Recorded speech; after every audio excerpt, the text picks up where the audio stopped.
बीडच्या श्री क्षेत्र गहिनीनाथ गडाच्या फिरत्या नारळी सप्ताहाचा आज सांगता समारंभ। मुख्यमंत्री फडणवीस, मंत्री पंकजा मुंडे, आमदार सुरेश धस उपस्थित। घाटशीळ पारगावमध्ये सप्ताहाचा समारोप। मुंबईतील विले पार्लेतील जैन मंदिरावर पालिकेचा हातोडा। मंदिर पाडल्यानं जैन समाज आक्रमक।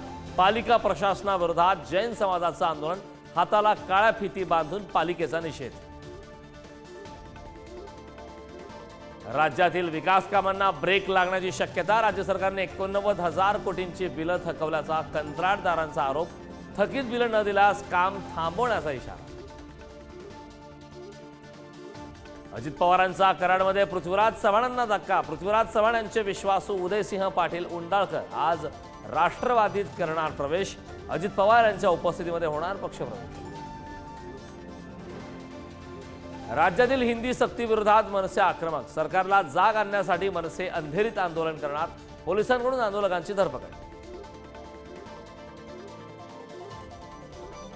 पुढील 5 दिवस राज्यात उष्णतेच्या लाटेचा इशारा। विदर्भातील अकोल्यात सर्वाधिक 44 अंश तापमानाची नोंद। पुणे आणि सोलापुरातही पारा 40च्या वर। अमरावतीमध्ये वाढत्या तापमानाचा संत्रा पिकाला धोका। वाढत्या तापमानानं आंबिया बहर धोक्यात। वाढत्या उन्हामुळे संत्रा फळांची गळती। शेतकरी मात्र चिंतेत।